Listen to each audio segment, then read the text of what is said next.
Welcome, everybody. Before we get started with this evening's presentations, we're going to have a few words from Councilmember John D'Amico, and then I'm going to return and talk a little bit more about the program for this evening. Thank you very much. I just wanted to say on behalf of myself and my colleagues, our city manager, our extraordinary staff, that this is really a hinge point in the visual language of the Sunset Strip. And for those of us who have loved the billboards along the Sunset Strip as children or as adults, we have seen how billboard culture has, pardon the pun, driven itself almost off the cliff. And we believe this is a solid turn back towards what is a meaningful way to think about how billboards and the Sunset Strip and West Hollywood can once again be reunited and help to guide the language of billboard making, not only here, but perhaps in other places around the world. I just really want to thank all of the firms who put in their time and treasure and are helping to expand how we're going to think about billboards here in the city and in the region.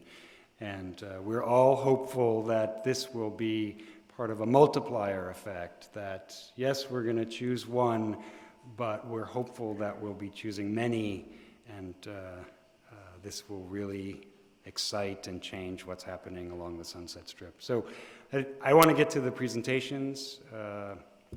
Thanks again for all of your hard work, and on behalf, again, of myself and all of my colleagues, thank you for doing what you've done. Thank you.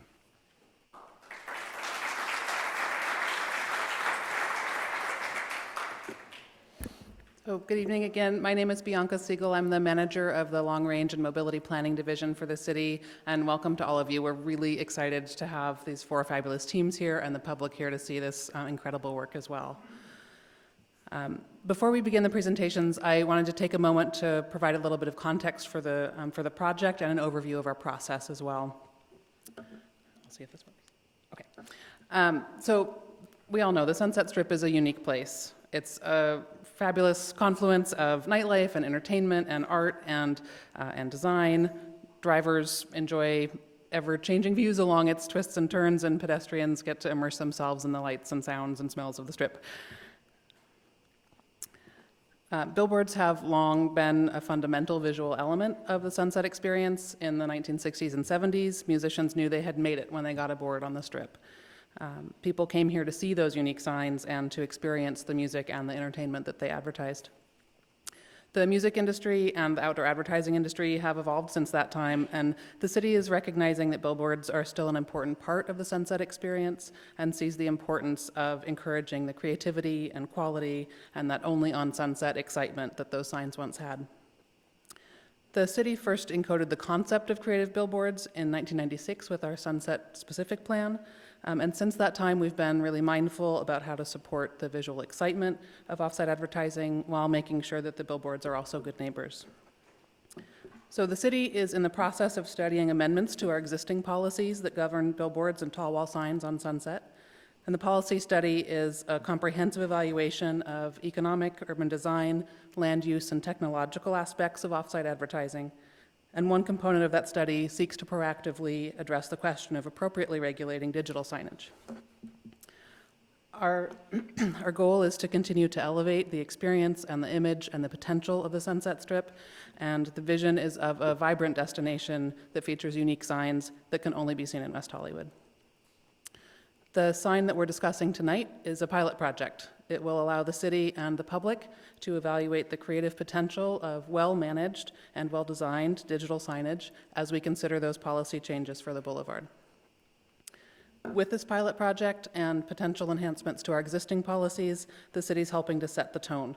West Hollywood is a place for great and unique design, and on Sunset, that should include signage.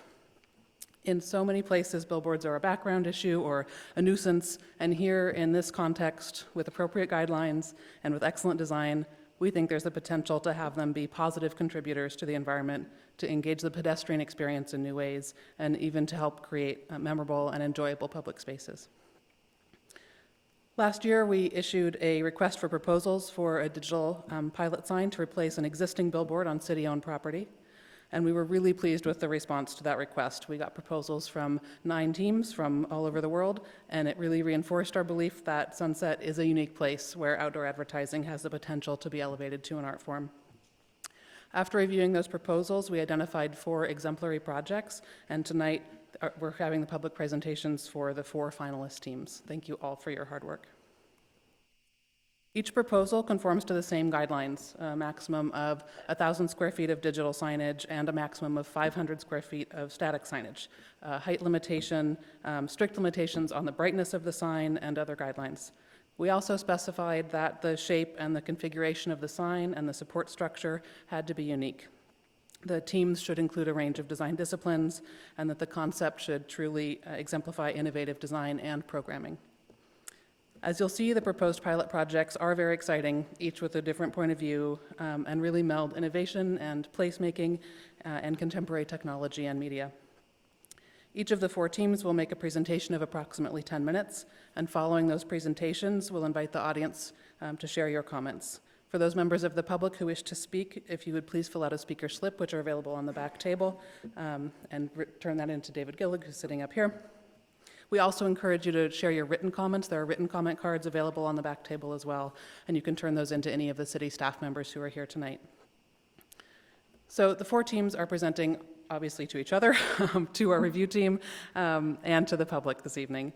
The review team includes staff from the city's Community Development Department, Arts and Economic Development, Innovations and Strategic Initiatives, and Finance, as well as members of our consultant team from Selbert Perkins Design and Standard Vision, and Dana Cuff, who's a professor of architecture and urban design at UCLA, who's advising the team as well. Each team presenting tonight will also have an interview with the selection team, and we're expecting to make a recommendation regarding the winning team by the end of May. The final approval of that team and the design will be up to the City Council, and we would expect that to take place in September, following preliminary CEQA analysis of the proposal. We invite everybody to track the progress on this project on our website, which is weho.org/sunsetsigns. Please reach out to us anytime if you have comments or questions about the study, and we look forward to hearing from the public as we move through this process. So I will now turn it over to our first team to begin the presentations. We'll be presenting in this order, and the first team will be Orange Barrel Media with Tom Wiscombe.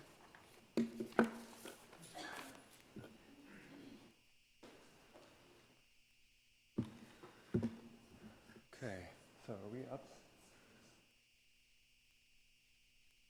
I'm using this clicker, right? How do I advance with the right arrow? Right arrow. Okay, fantastic. Thank you so much. That was this project's been really exciting to work on, and I'm very happy to be here today and to be able to hopefully contribute to the history of the Sunset Strip. I want to first just introduce our team, all of whom are here, but since we have limited time, I'm just going to go ahead and present this myself. Orange Barrel Media, Pete Scantlin, who's in the audience, is our owner-operator. My firm, Tom Wiscombe Architecture, a Los Angeles-based architecture firm. I'm also an academic at Southern California Institute of Architecture. We have Imaginary Forces. Tosh Kadama is here, who is a content developer. They do movie titles and branding. You know probably many of their movies. Walter P. Moore, our engineer, someone who I've worked with for a long time, Los Angeles-based. And also MoCA, represented by Sarah Stifler, who's in the audience as well. We're really excited to have such a great team to work together on this project with. There are a few statements of value that I want to say, and a bunch of images, and then a movie at the end. I'm going to go ahead and push start here on my timer. So the first thing that we know we need to do and we want to do is to serve the community by creating a contemporary public space that catalyzes cultural awareness and events. And we think this is absolutely crucial. We're not just talking about a billboard here. We're talking about, in my opinion, a whole new type of urban space. So this is our proposal, and you notice that we're immediately framing it within a kind of redevelopment. And I don't know if everybody's familiar with the site. So this is right near Holloway and Sunset Boulevard, which is right down here. And this is the city-owned parking lot. And so, so the entire parking lot is the site, and there's a 90-foot height limit, which Bianca just mentioned. And so we're proposing a 3-sided billboard with an interior space that has right adjacent to it a public square, and then drought-tolerant landscaping all around it. And we think that we like very much this idea of this pilot project in general, because it contributes to some of the larger ideas that are on the table now in the city of West Hollywood, including mobility, including sustainability. And I think that by beginning to think of billboards not just as signs, but beginning to think of them as urban spaces or connective tissue between things, between points of interest along the strip, that eventually that the Sunset Strip can be not just about automobiles, but also a pedestrian walking strip. And so we also think that in our proposal, we're calling it a bell tower because we want the billboard to be thought of as something that communicates civic qualities, that communicates things that are really deep in human consciousness, like bell towers, clock towers, obelisks, and those kinds of structures. And so we're comparing it to the Piazza San Marco in Venice in the sense of having a plaza with a vertical clock tower attached to it. I'd also like to say that there's the unique thing about this project also is that we know now that there are these two worlds. The one world is the physical reality of anything, and then the other world is its digital presence on social media. And I think that the social media angle to this project is as crucial as the physical object standing there. And I think that it will eventually serve, once built, it'll eventually serve to send the message out of WeHo as the creative city and all of its agenda out into the world in a really big way. So I think it's super crucial that we consider that aspect of the project. This is a view of the plaza showing the sort of three-sidedness of the project. The general idea of the project is that on the outside of it you have commercial media and also the ability to have site-specific artworks on it. And then there's an interior world, which there's a kind of interior structure. You can go inside and you can interact with it live with your smartphones. Here it is in plan. So again, the project is made of three, what I'm calling petals, 3 petals leaning up against each other. And you can pass through, pedestrians can walk around through it, they can look up into the vaulted space, or they can just chill out, relax, meet, and play in the plaza. So we're also proposing a lot of sustainable measures for the project. I mentioned drought-tolerant planting, which is crucial, and also can be very, very beautiful. I have a huge garden at my house, succulents I love, and we're proposing porous materials instead of just plain concrete, so that we can deal with water drain-off or water drainage, and then solar panels, which will help offset the energy needs of the project itself. And in addition, by separating these 3 petals from one another, we create a kind of shaded environment, which will be cool during the summer, which also happens to allow us to use projected media earlier in the day than you normally might be able to because it's shaded. Whoops. Yeah, so there's the plaza. Okay, number 2, building on the legacy of the Sunset Strip by introducing a new billboard typology and a unique formal approach.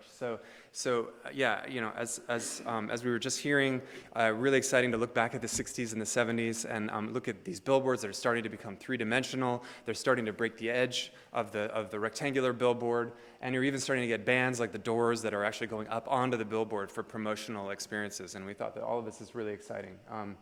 And we started to think about what we wanted to do, and we thought that for sure that we needed, for this pilot project, that we needed to move away from the sign on a stick typology of a billboard. Of course, we know many of those. There's the standard horizontal, the standard vertical, what I call the Las Vegas super tall, which is generally more oriented towards automobiles. And then other kind of freeform organic or figural billboards on a stick, which I associate more with Las Vegas. And we also we want to also avoid the collage of billboards idea, where you have a whole lot of different images that kind of create a cacophony or a non-unified experience, which you might find again more in like Times Square than on Sunset Strip. So this is the idea. Take a billboard, rotate it to vertical, unfold it into 3 petals, and then create an interior world. And we studied this project a lot using 3D printing techniques and also robot arms in order to study the media on it, which has been extremely helpful because in this case we're not just building models with physical materials, but we're building it with media and interactiveness. So that's been really helpful in our design process. So here it is, the main billboard. This is the 1,000 square foot LED billboard facing west. We decided to put all of that high value billboard on one side that's facing the main intersection there, and then put the static billboard on the other side facing east. You can also get a glimpse there of, I don't know how to use this thing, but yeah, a glimpse there of sort of what's going on in between, but you don't get a full view of it. There it is again. From the other side, approaching it, driving from the east to the west, so we're heading west now, looking down towards Tower Records. This is the static billboard, the 500 square foot static billboard that we have, which is a backlit billboard and can be turned off so that we can use the entire pedal later on in the evening for other kinds of events and so on. One thing we think is, I guess, number 3, blending commercial content with site-specific artwork and interactive media to create a living entity. A living entity. Super important that we diversify media. We want to have fine art media, we want to have commercial media, and we want to have interactive media on this thing. So just really quickly, we also want to have, what is a living entity? How is a billboard a living entity? We want it to wake up in the morning, go to sleep at night. We want people to be able to interact with it in different ways. We want to have different kinds of social media, like trending face mashups from David Bowie on the interior versus something more abstract. That's a video, but it doesn't matter. I'll just keep going. And here's some of the technology. We want to have cultural events where we take over the whole parking lot and host different kinds of community groups. And be able to reflect the community back to itself, and also, again, project through social media out into the world, the values of West Hollywood. Everybody remembers Lady Gaga and Elton John showing up recently at Tower Records. This is the place where we think we can host that kind of thing in the future. And MoCA, we're offering, as part of our proposal, a grant to MoCA to curate artists to come in and basically take over the whole billboard for certain amounts of time during the day and do what they'd like to do, especially media artists like Khalil Joseph and others. This is us testing the project again with a possibility for MoCA. So yeah, social media, we think this thing, we think there's a huge branding potential for the city, and we think it's going to be the most Instagrammable billboard in the world. Can you play the movie? Thank you.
introduction. Thanks to my team for all the hard work.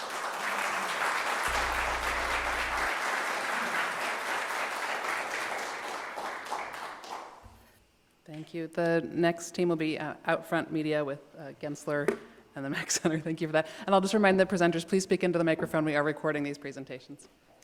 Thank you. Good evening. My name is Peter Raleigh, Vice President of Development for Outfront Media. Outfront Media and its predecessor companies has had a presence on the Sunset Strip since the 1950s. Today, we employ approximately 200 full-time people in our West Hollywood area offices. Since the early 90s, we have managed and operated the city's bus shelter program with our joint venture partners, JC2Co. A partnership that provides the city of West Hollywood with bus stop amenities as well as revenue. Our involvement with the West Hollywood Chamber of Commerce dates back to the city's incorporation. Through the Chamber, we have participated in many sponsorship opportunities within the city, the Sunset Strip Music Festival, AIDS Walk Los Angeles, and the Gibson Guitar Town on the Sunset Strip Art Project, to name a few. We have worked closely with the city on promoting public art programs through our traditional and digital billboards. And we are deeply appreciative for being named finalists on this project. We have worked very hard at finding the right balance between the project's commercial and non-commercial messaging. We hope you agree that Outfront Media, Gensler, and the Mac Center for Art team is the right combination for the vision you sought when imagining this project. I'd like to turn the floor over to Roger Sherman from Gensler Architects to discuss the details of our submittal. Thank you.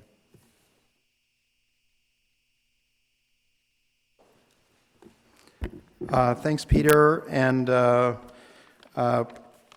before launching into a little bit of a discussion about what we developed, I wanted to just introduce two other members of our team, really key members of our team, Agnes Pirshianek, and also from Gensler, who is working a lot on the graphics and the branding elements of the scheme, and also Kimberly Meyer from the Mac Center. And also to thank Bianca and the rest of the staff from John and from the rest of the staff of West Hollywood for really what is a tremendously exciting opportunity and project. So let's see if I can get this going.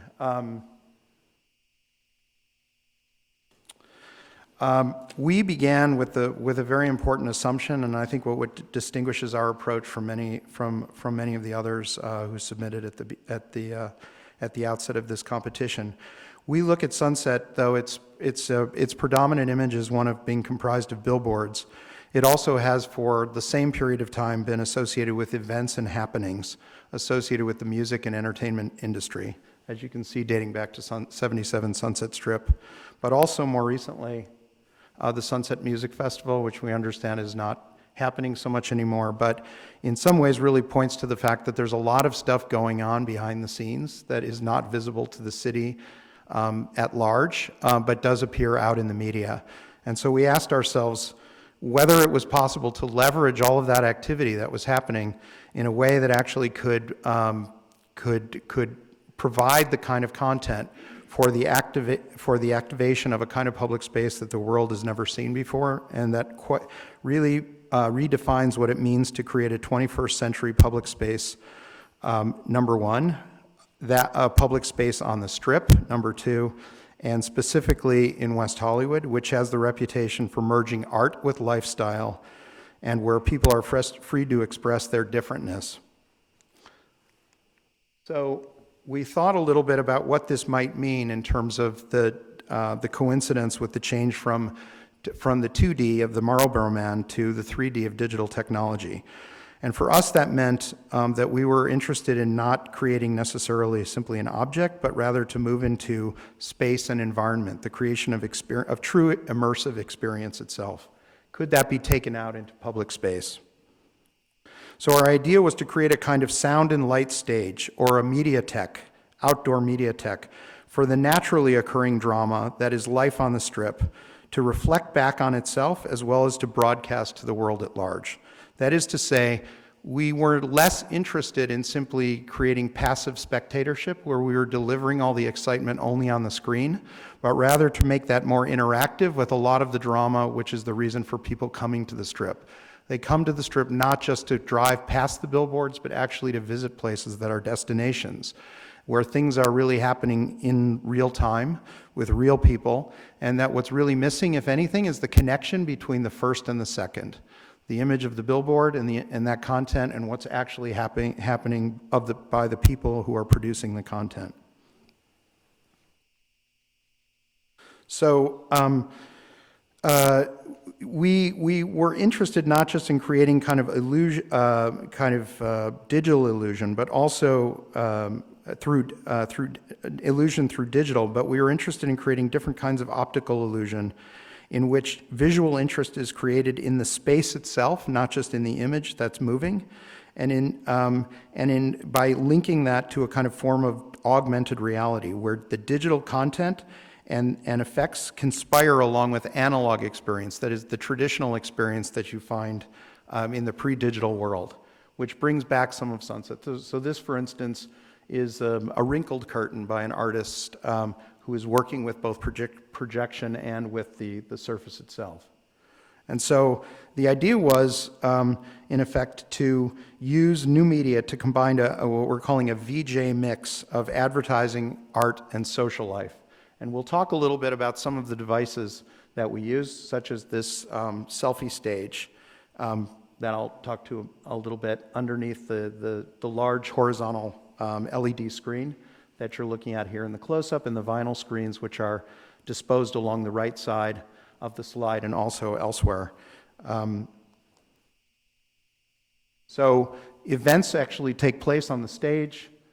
They can vary from concerts that are taking place, which underneath the screens on the stage, and are projected together with the images that occur above them, while the art that is produced by that is curated by the Mac Center is projected or printed on the vertical side screens or wings of this kind of half theater, outdoor theater, which from an oblique perspective, as you saw earlier, close up the space as you drive west on Sunset, but from a north-south perspective, create an openness to the parking lot itself.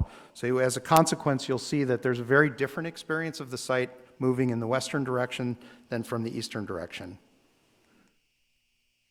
The Selfie Stage, which was that green stage you saw, actually has a wall which is tilted, much in the manner of this art installation in Germany, in London at the Barbican, which actually creates the illusion to drivers coming westward that people appear to be floating on the wall, on a vertical wall, but in fact are laying down on the stage and being projected against a series of different backdrops. But there are cameras. It's a bit complicated to explain, but there are cameras that are trained down on the stage and actually are able to superimpose the bodies of the people who are posing on the stage onto the digital image as well. So it creates both kinds of effects. So you can see together that the vertical panels of art are beginning to meld together with the LED image of the advertising, together with the performance that's occurring underneath it by people who are interacting directly and posing and serving as performers for the public to watch, both be performers and also spectators at once, on this plaza, which in effect extends or expands the width of the sidewalk into what had formerly been the front of the parking lot, and the parking lot draws back behind it just a bit. You will also maybe have noticed that the billboard in the back appears as a single image, but as you actually drive by it, which you'll see in the animation we'll show later, the billboard is in fact comprised of 3 different panels that are at different depths from the viewer, different distances. And so the image begins to come together and then fade and split apart as you actually move. So this is important because the movement is not just provided by the digital animation, the movement is provided by the movement of the spectator and the driver themselves, so that the site unfolds very cinematically. So in fact, it's as if you had taken the pieces of an outdoor space that was very enclosed and you pulled them apart, but they collapse and come together and expand like an accordion as you actually travel Sunset, which is really the spirit of what makes Sunset so different than many other boulevards in the world. Here you can see a detail of how the people who are actually posing on the stage can have their images superimposed on something like a cliff face, which is digitally done so that there's a kind of uncanny experience, a kind of double take that would be made that would draw people to come and watch what was actually going on. But it wasn't just the public as spectators, but again, the public as people who became part of the action itself. And then finally, in the programming of the project itself, we spent a great deal of time figuring out about how to make that the space itself 24/7, a kind of place like a public soapbox, a platform for diverse types of performance which can attract multiple audiences. Rock concerts, yes, and events promoting the digital content being displayed, yes, but also dance parties, civic events, chess, and backgammon tournaments, and more. All of that program is there in what we are calling a global village of greens. Different greens, green screen green, bicycle green, the interactive green screen green, and laser game courts. So that these come together in a kind of a razzle-dazzle pattern on the plaza itself, which begin to distinguish the various areas that are going on.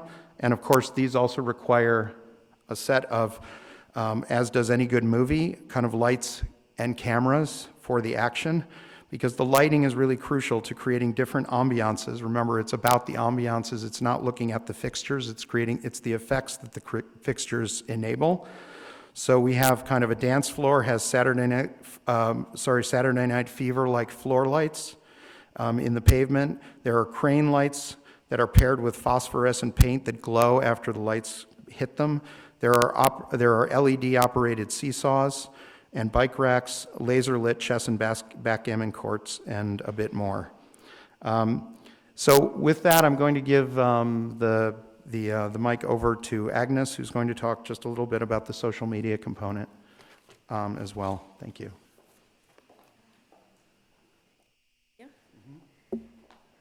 Hi, so I think what we're excited about our presentation, as well as kind of the scheme and as what makes it unique, is really thinking about this as not just a billboard that you're looking at, but really a screen that you're jumping into. And so, of course, understanding that this is Sunset Boulevard and it's a stage for, it's been a stage historically for, people that are not the public, now is our opportunity to make the public something that can appear in the movie. And so a couple interesting statistics that we won't bore you with too much, but in just one day alone, 1 million photographs of selfies are uploaded onto Instagram every day. And so we're trying to take that opportunity and that user-generated content into creating something that some people are not just photographing this billboard that's just behind them, but they actually become immersed in this stage. And so they become the actors, as Roger pointed out, for example, with the rock climbing wall, that you're not just taking yourself, with a billboard, but that actually you're creating a new reality that's a virtual reality of what's actually there right now. And so the idea of this Your Sunset Selfie, again, you can see these pictures are from Coachella. It really is a trend of engaging not just the millennial generation that in their lifetime will take 25,000 photographs of themselves, but again, make something interesting so that they want to be participants in this. You're not just, that's the kind of the beauty of, for example, the right-hand photo is, that was an image of a butterfly at Coachella, but people are already kind of drawn to this object that they want to be with. And so in our case, we kind of take it a step further that you're not just looking at a screen, but you are the screen. And that really becomes a way of creating content that is unique, that doesn't exist anywhere in the world, that people are, it's authentic to the place of Sunset Boulevard. And it really becomes a new kind of reality that blends what you're seeing on the screen with the built environment and then taken to your phone, so your phone becomes the stage that then spreads the information. And so obviously, whether it's through different media platforms that exist today, but also media platforms for the future, the real key of any of this is that it's not just on Instagram or on Twitter or on Facebook, but it's the photograph becomes this documentation of an event that if people, whether it's millennials or even any other generation, really feels that if they don't take a photograph in a place, maybe they didn't really visit that place. And that is a huge difference, with the iPhone as of the last 5 years. It's just the number of photographs is growing. And so it really becomes important as a way of telling the story of this place it's to be able to capture it in a unique way. And again, the fact that this is blending, that you become on the stage, maybe it's a rock wall, maybe it's some other environment, kind of creates opportunity for, again, creating something different that could be potentially even used with advertising to, again, really sell the place with something that's authentic and curated to Sunset Boulevard.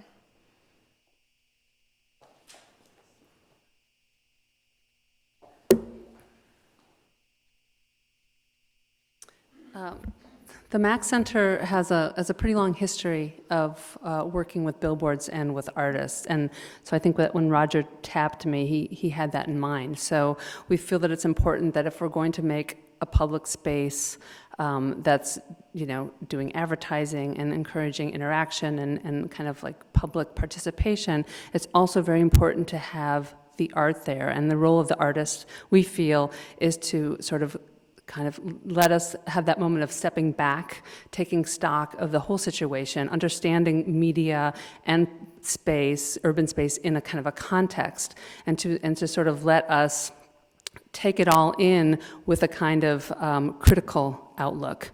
And so this is a billboard. The Mack Center curated a show some years back where we commissioned 21 artists to do an artwork specifically for a billboard. And so this would be our approach. We would, year by year, come up with certain artists that we would invite to respond specifically to the site. This is a piece by Susan Silton, which kind of, if you can tell behind the stripes, there's the phrase, "if I say so," which has both an art historical reference and a kind of, and in some ways, is sort of questioning the authoritative voice of the billboard. So this would be our approach. And with this project, we actually didn't have really a choice of where the billboards were. So we asked each artist to respond specifically to the site of the billboard and to respond strategically, not to just put a picture of their artwork up there, but to really take it on. We also had the opportunity over the years to actually commission the tall wall that was there, still there actually, on Olive and Sunset Strip. And so this is a piece by Brandon Latu. And in this case, he was actually able to deal with not only the site of the billboard, but also the local site of the billboard. And so here he was kind of taking a look at media messages. And you can see, if you look down the street on the billboards on the Strip, there were all these kind of billboards that had certain kind of messaging, and he sort of like compiled all that messaging and made a collage on the billboard that he did with the Mack Center. So this is what we would do. We would look at the art sort of as a critical intervention into the space, so that helps the audience make sense of all the things that they're looking at and kind of step back a bit. This is another image of, this is kind of like a fun image from the Ant Farm, Cadillac Cemetery project. And then I think Roger's going to finish up and show a video that's going to show us with some Jennifer Steinkamp videos in the place of there. And Jennifer is also an artist that we've worked with before, and so this would be our approach. We have one more image to show before we go to the animation, which I think just sort of captures the spirit. Some of you of a certain age will remember it, which is from the Purple Rose of Cairo, the Woody Allen movie, where the actor walks out of the screen, out of the movie, and into the theater. And I think this is very much the spirit of what the project is trying to do, which is to break down the barrier, that with all the whiz-bang graphics and sophisticated digital technology, the challenge that largely still remains is breaking down the screen and trying to get there to be a dissolve between what's happening on the screen and what's actually happening in the space immediately next to it. So this is before digital and satellite film, but I think the problem still remains. So if we could see the animation.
Thank you.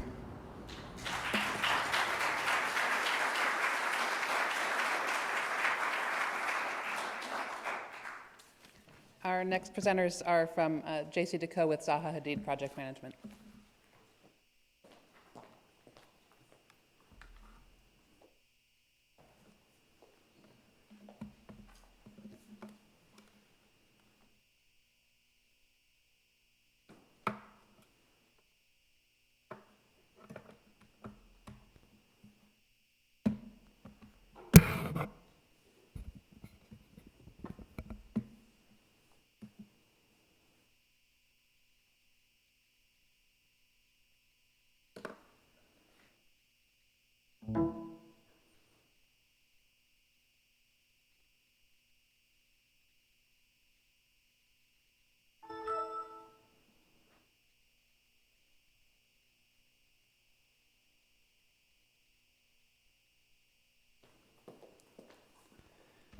Good evening, everyone. My name is Jean-François Decaux. I'm chairman and co-CEO of JC Deco. I came from London today, and I'm very proud to introduce, together with our local team,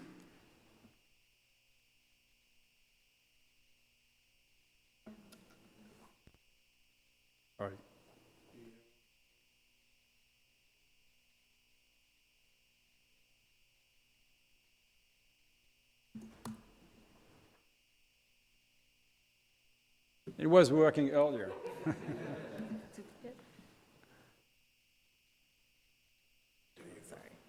Thank you. Sorry.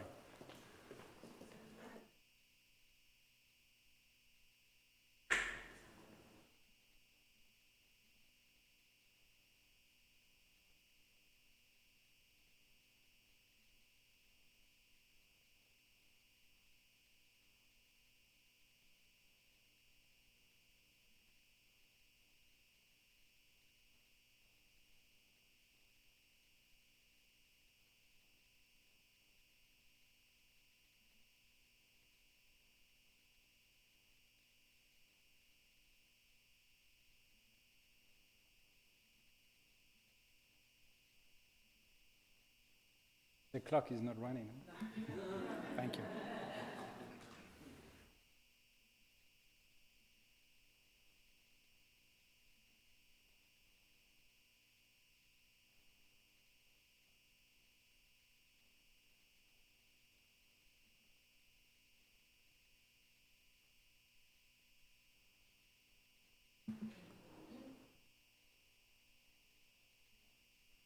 Yeah, no.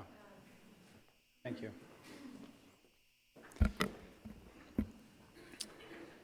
So I'm very proud to, together with our local team,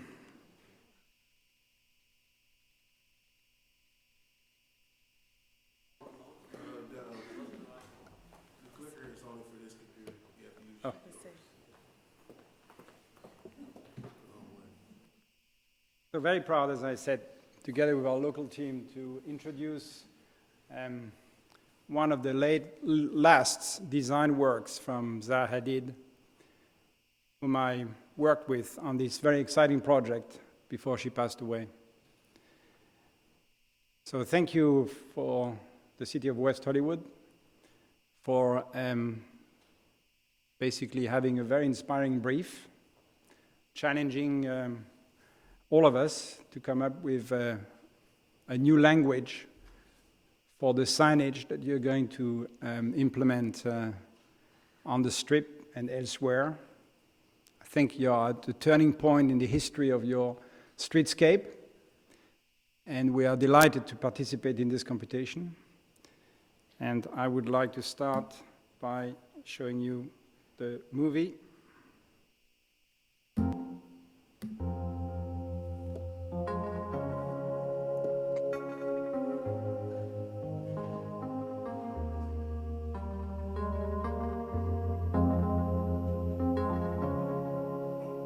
This project will contribute to keeping the Sunset Strip vibrant and distinctive. The reason why I commissioned Zaha Hadid, who was the most inventive architect of the modern world, to create a spectacular structure for West Hollywood that would both enhance the urban landscape and provide interactive content for residents and visitors alike. This has been our DNA for the last 52 years, since my father created the company. JCDecaux is not a billboard company, but a service company providing state-of-the-art public infrastructure at no cost to taxpayers, such as bus shelters, automatic public toilets, bike-sharing schemes like in Paris with more than 23,000 bikes, and iconic digital displays, including the LAX Time Tower, financed by a first-class advertising program, which we now operate in more than 70 countries across the world. My name is Patrick Schumacher, principal of Untitled Architects. I want to briefly talk about our Sunset Strip Spectacular in West Hollywood. Unique, organic advertising screen. It's an unprecedented form, very organic, sculptural. It speaks to the sensibility of the 21st century, which is an organic, open and nature-connected century. Untitled Architects is a global design brand, working across all scales, from urbanism, landscaping, into buildings, interiors, furnitures, product design even, and fashion. We have been pioneering the use of digital intelligence and computational, the augmented design processes to achieve the level of sophistication, organic complexity we find in nature in our built environment, to recreate this on all scales.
Light shadow.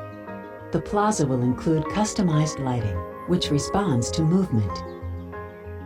People pass by, creating beautiful shimmering effects.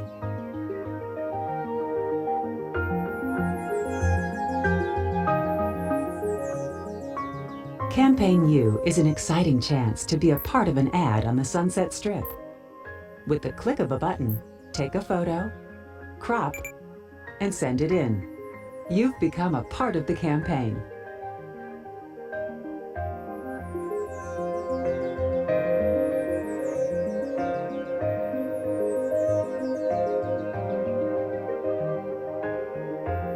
Animated landscape lighting. The whole plaza can be softly lit in colors that match the image on the billboard, transitioning gradually throughout the day. Spectacular lighting, responding to music, will add a new dimension to events in West Hollywood's newest plaza.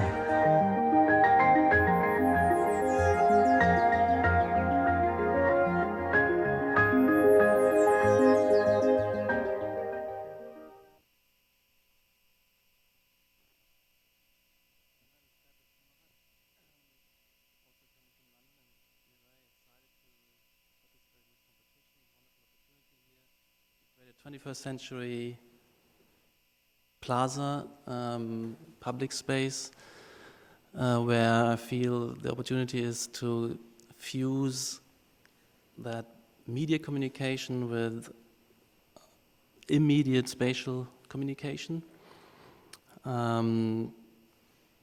We decided to do something quite light touch, inobtrusive, elegant, the pursuit of beauty. This is not a billboard for us. This is a interactive animated sculpture, work of art in its own right. It is designed 360 degree. There's no front, no back side, but all around it's shifting the silhouette as you move around.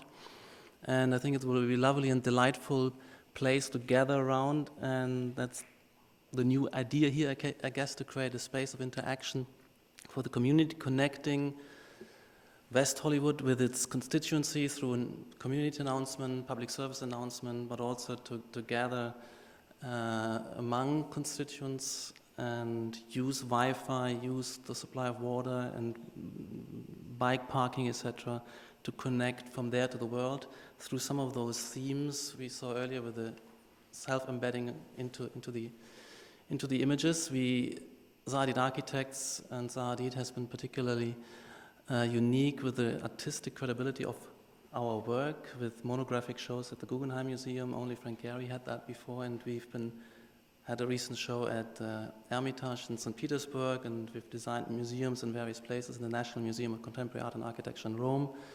Our works are collected by museums, and we brought in the interaction designer Jason Bruce from London also, who is well-established interaction artist, and JC Decor, of course, has a history of embedding artworks and commissioning artworks into their media scapes and communication settings. And we are currently working also with JC Decor in London on a project. We have a network of global artists, but we also assume that local creators will be able to use that piece we're creating. So again, it's a very sophisticated piece of design, industrial design if you like, with a beautiful curvilinear screen, a very high, elegant stainless steel structure. And just to emphasize again some of these nice public settings, the benches, the shaded areas, the interaction potential, I think it will be very elegant and beautiful. And I think what is very important is this animatic landscape lighting. Here the idea is that when whatever is projected on the screen, whether it's a commercial image or an artwork, we can pick out those color ranges and soak the whole plaza and space in those colors coordinated and create some kind of a Gesamtkunstwerk condition.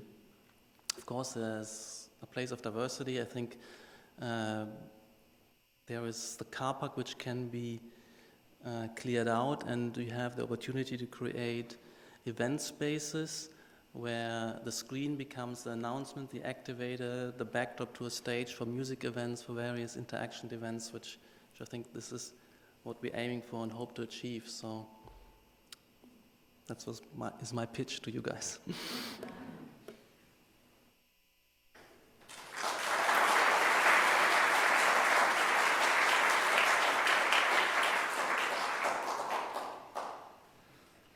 So last this evening, but certainly not least, we have the team from Tate Towers.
Hello, everyone. First off, we'd like to thank you for having us today. We're really excited to be a part of this. My name is Rob Homan. This is Tyler Casera. We're here with Tate Towers. We're excited for the opportunity to present to you our concept for the installation here in West Hollywood. I'm sure you're all familiar with the site. I'm sure you're all familiar with the site on the Sunset Strip. Currently, it's a parking lot, an existing horizontal billboard. We're proposing a one-of-a-kind interactive kinetic advertising platform that is directly adjacent to the sidewalk and street for a more dramatic and public engaging experience. West Hollywood is a vibrant and diverse city with a great communal energy and momentum. A vortex symbolizes that energy. We've taken that symbol of energy and expressed it in a formal gesture that reflects the concept of our blending motion, light, and digital content into one cohesive performance. Even in its static state, it emits a sense of visual motion.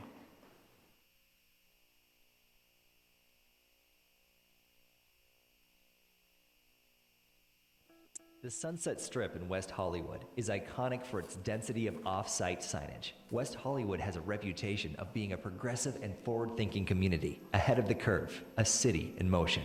Tate sees an opportunity to create an installation that merges advertising with art and technology to symbolize that motion. We propose a one-of-a-kind, interactive, kinetic advertising platform that celebrates the creative culture of West Hollywood and embraces the pedestrian. Spiraling out of the landscape, the vortex pulls the earth upward, creating a connection to the media surface. This captivating art sculpture provides a plaza for people to gather. At night, it transforms into a dynamic performance with accent lighting that extends into the landscape. The vortex is a 70-foot tall steel structure that vertically contrasts the dense backdrop of horizontal billboards. The high-resolution display is a dual-sided 500-square-foot screen composed of 14 individually rotating video blades. The level of interactivity and personalized experience can be customized to align with any brand strategy. The Kinetic Motion is an animated extension of energy created by the vortex. We envision the content triggering specific motion sequences to create a fully integrated platform. The Sunset Strip in West Hollywood is iconic for The Sunset Strip in West Hollywood is iconic for its The Sunset Strip in West Hollywood. You guys want to watch it again?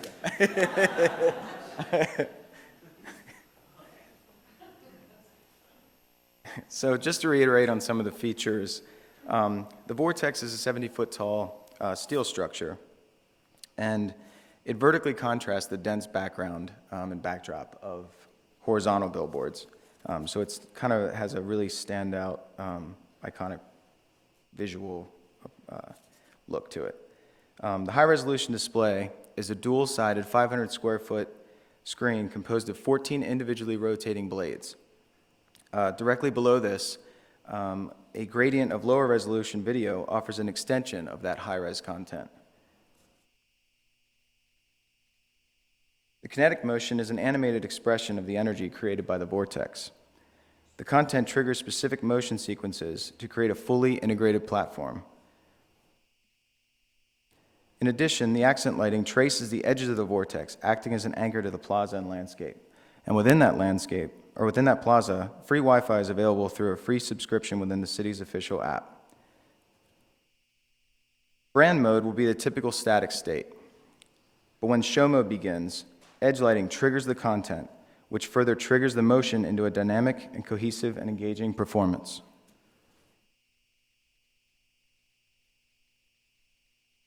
Good evening. So an important part of the vortex is this kind of combination, this melding of obviously advertising and art. And so that's one key aspect of the concept that we have here is that it really depends on both kind of working cohesively together. And obviously we have this extra sort of feature, this platform of the kinetic part of the billboard. And so we have this opportunity to have content and art actually influence the physical form of the vortex itself. And so naturally, the largest and most key aspect of it is the physical brand content. Secondly is the artistic side of it, city-specific content, seasonal and sponsored destination type content as well. So we see there being quite a number of different uses for the media space that we have here on the billboard. In particular, we're thinking that it's about a 90%, 10% split between physical advertising and artistic content, city content, etc. So Tate Towers, we've been in business 40 years, pioneering technology in the field of live event. We're constantly innovating. Spectacle is what we do, whether it be a Taylor Swift, U2, Rolling Stones concert, tour, whether it be a kinetic architecture installation, something to that nature.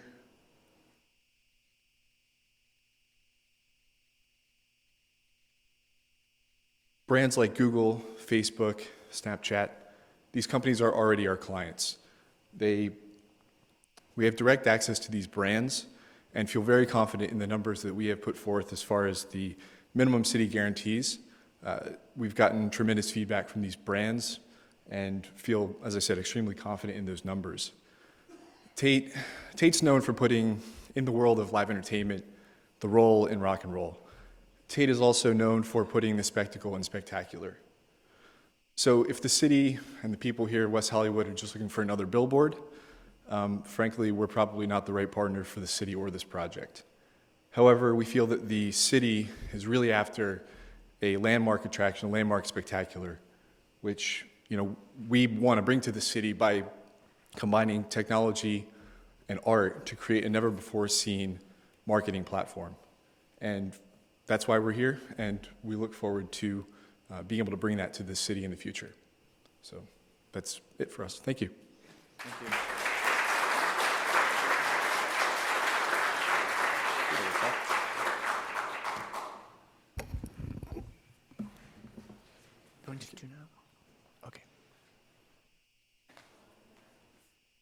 Okay, that was all very exciting. I think that the review committee has a really tough job. Thank you all for the incredible work that you've put in. There's an opportunity now for members of the public who are here to share their comments with all of us. If anyone that hasn't already turned in a speaker slip would like to do so, please bring it up and give it to David Gillig, and he'll call the speakers in order. Thank you. We have 3 public speakers as of now. Our first public speaker is Carolyn Balin.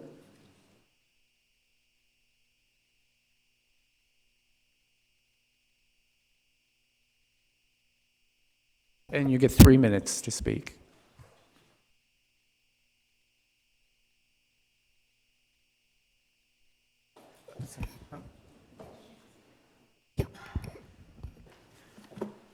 Wow, great job, guys.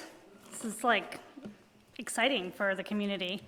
Well, I think, the most of all the designs, and I think, I thought they were all really creative and innovative and exciting, and, I'm looking forward to hearing, what's going to happen next. But I really enjoyed Outdoor Media's approach to the social media and urban design, and I think that the design really connects with the people, and I think all the designs were particularly amazing. But I liked,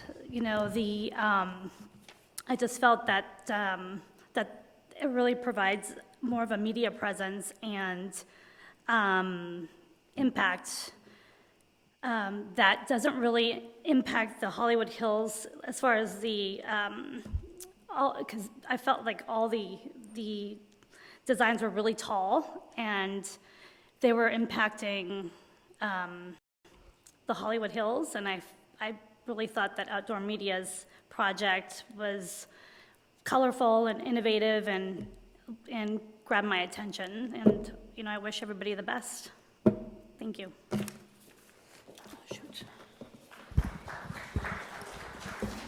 Our next speaker is Jillian Peterkovich, followed by Richard Zapata.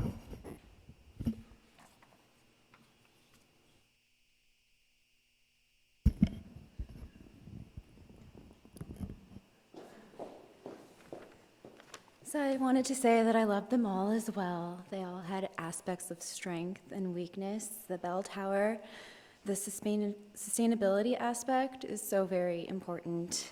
The prism, I love the organic form. The vortex creates such an eye-catching movement. But I believe that the Outfront media will positively contribute to the Sunset Strip, and it seems feasible for completion by late 2017 while still being mindful neighbors. Thank you.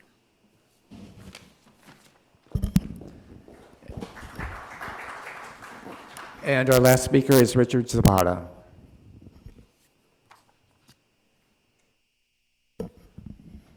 Hello, my name is Richard, longtime resident of West Hollywood.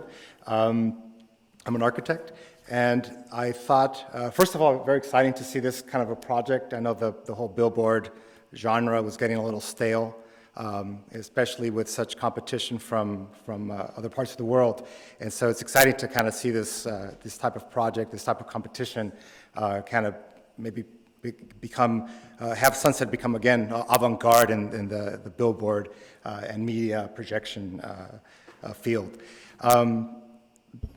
Because of my background, obviously, the projects that had like an urban design component were important to me because I've always felt that Sunset Street or Sunset Boulevard doesn't have like a destination. Born and raised in LA, and I've always felt that other locations had a place, or a place where I felt like I was immersed in their environment. Either the promenade or the Chinese theater. There's these places that you can always kind of relate to and remember. And so the Sunset Boulevard was always a very auto-centric experience. And from the four that I saw, I thought that the Outfront project kind of spoke to both of those experiences. You see it from the vehicle, you see it from your vehicle as you move through, and it kind of talks to you that way. But then also there's kind of the plaza urban space component, and so that would maybe where I'm a little bit more partial because of that urban design or that urban plaza experience. So thank you.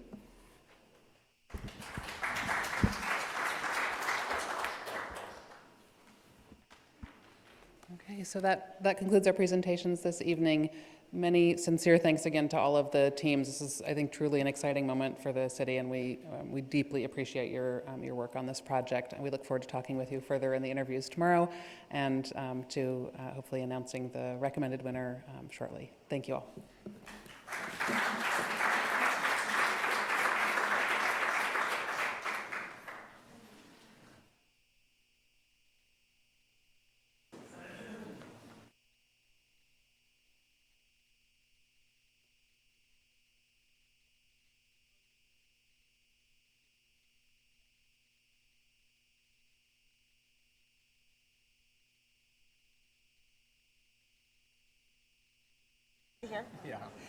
Hi, if folks have written comment cards, you can bring them down here to me.